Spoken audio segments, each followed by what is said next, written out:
बैठी हैं बेबी शशुगाई जी। मुझे नंगली दरबार से बड़ा लगाव है। मुझे गुरु महाराज अपनी तरफ खींचते हैं बार बार कि आ जा, और मैं सब कुछ छोड़ के उधर भागना शुरू हो गया। ये सत्य कह रही हूँ, मैं मंच पर बैठी और किसी जगह क्यों नहीं जा रही है, जैसे यहाँ भाग रही हूँ। हाँ चलते हैं रवि चलते हैं। ये शायद माध्यम रवि बन गया बीच में, ले जाने वाला लाने वाला, घर से ले जाए घर से छोड़ दे।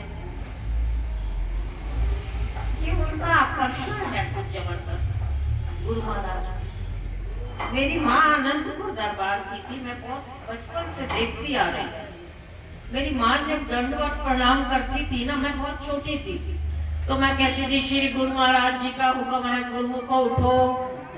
तो मेरी माँ एक दिन उठ के कहने लगी, तू बहुत छोटी है, तूने कोई गुरु दीक्षा ली है? वो तो गुरु दीक्षा वाला ही हमें उठा सकता है। तो मैंने कहा घर में फिर और कौन उठाएगा, आप तो लेटी रहो, तो मैं ही तो उठाऊंगी आपको। तो मेरे अंदर वो संस्कार तो है, वो दबे पड़े थे, वो जाग गए नंगली दरबार जा जा। मेरा हर समय मन करता मैं नंगली चली जाऊं, मैं नंगली चली जाऊं। ये प्रभु को पता है, गुरु महाराज को पता है, जो मुझे अपनी और आकर्षण करता है। प्यारी आत्माओं, ये जो सत्संग चल रहा है रवि जी के यहाँ, एक घड़ी आधी ते बुनियाद, तुलसी संगत साधु की हटे कोटि अपराध। करोड़ों जन्मों के पाप हमारे हट जाते अगर हम एक घड़ी भी सत्संग में बैठे। सारा जीवन हमने अपने ग्रस्त में बिता दिया, संसार में बिता दिया। हम साधन इकट्ठे करने में लगे। मेरे पास एक मकान है, 2 हो जाए, 2 है 4 हो जाए, 2 गाड़ियां हैं 4 हो जाए, 4 है 10 हो जाए, यही करना है लगातार।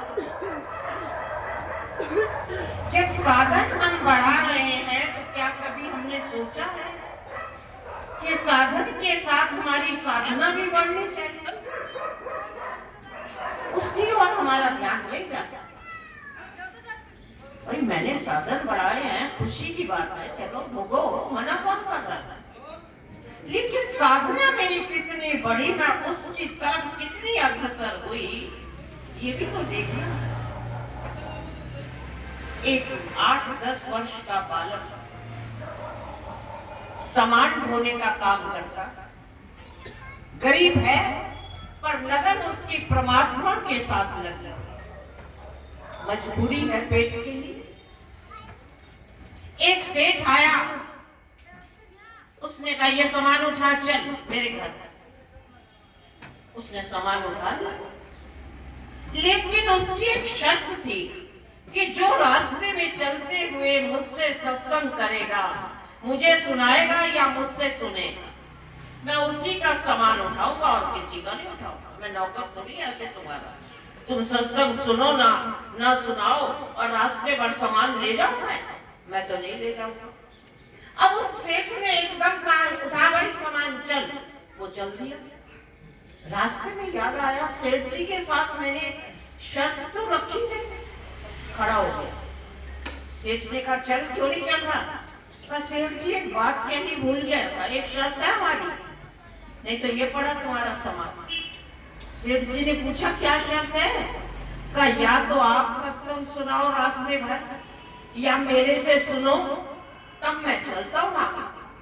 सेठ जी कहने लगे हमें तो कोई सत्संग वत्संग नहीं आता, तुझे आता सुना दो सुन लेंगे। लड़का रास्ते भर ब्रह्म ज्ञानी था, बच्चा रास्ते भर सत्संग सुनाता गया और सेठ हाँ करता गया। उसने सुनी। घर पहुंचा, सेठ पैसे देने लगा। उसने कहा पैसे कोई बात नहीं, पर आपसे एक बात कहनी है सेठ जी। कल शाम को आप ये संसार त्याग कर जा रहे हैं, छोड़ दोगे, शरीर छूटेगा कल शाम, आपके इधर सीने में दर्द होगा, राम नाम सत्य हो जाना। सेठ घबरा गया, बैठ नीचे बैठ, चाय वाय पी, बिस्कुट खा ले, कुछ कर ले। लड़का कहता नहीं, चाय बिस्किट कुछ नहीं चाहिए, मैंने सच बता दिया, ये होने वाला। अगर हो तो एक बात याद रखना, सचमुच आपके जब आप यमराज के पास पहुंचोगे तो वहां जब आपसे ये पूछा जाएगा कि आप पहले पुण्य भोगना चाहते हो कि पाप भोगना चाहते हो, तो आप कहना कि पुण्य का फल मैं भोगना नहीं चाहता, मैं केवल देखना चाहता, और पाप का फल तो मैं भोग ही लूंगा जितना खाऊंगा। सचमुच अगले दिन उसका शरीर शांत हो। जब वो आत्मा पहुंची चित्रगुप्त के दरबार में, यमराज भी आ गया। उससे पूछा गया, बोलो भाई, तेरे पाप तो बहुत ज्यादा है, तूने कभी भजन किया है जीवन में? पहले पाप का फल भोगेगा या पुण्य थोड़ा सा है? एक दिन तूने सत्संग सुना एक बच्चे से, बस वही पुण्य है तेरा, वो भोगना है कि ये भोगना है? कहने लगा, भोग लूंगा, मैं कब मना कर, पाप का फल पूरा भोगूंगा मैं, पर पुण्य का फल मैं भोगना नहीं चाहता, मैं देखना चाहता। अब वो घबरा गया, चित्रगुप्त भी घबरा गया, यमराज भी घबरा गया। ऐसा तो कोई हमारे यहाँ सिद्धांत है ही नहीं कि हम पुण्य का फल तुम्हें दिखा दें, तो भोगना ही है, वो भी भोगो वो भी भोगो। अब वो वहां से उसे लेकर आगे चले, कहने लगी क्या करें, इंद्र के पास चले गए। इंद्र जी, ये नया केस आया हमारे पास, ये कहते हैं सेठ जी के मुझे तो फल भोगना नहीं देखना, अब दिखाएं कैसे? हमारे यहाँ तो कोई सिद्धांत नहीं दिखाने का। इन अब तीनों मिल गए, यमराज और ये सारे तीनों मिलके कहते चलो आदि नारायण विष्णु के पास चलते। वहां पहुंच गए। विष्णु जी, ये किस्सा नया है, सुनिए। ये फल भोगना नहीं चाहता, देखना चाहता। विष्णु जी ने उन तीनों को, यमराज को, इंद्र को और चित्रगुप्त को कहा, तुम तो चलो वापस अपने काम पे जाओ, इसको छोड़ दो यहाँ से। वो वहां रह गया। मुस्कुराते हुए आदि नारायण विष्णु ने कहा, हाँ भाई, तू फल देखना चाहता है, भोगना नहीं चाहता? जी महाराज, मैं देखना चाहता। विष्णु जी मन मन मुस्कुराने लगे, सामने खड़े हुए कहने लगे, और क्या देखना चाहता है? मैं विष्णु तेरे सामने खड़ा हूं, तू मुझे साक्षात देख रहा है, तू यहां तक पहुंच गया, क्या ये कब है फल? ये देख नहीं रहा, तू क्या कर रहा है? और चाहता क्या है?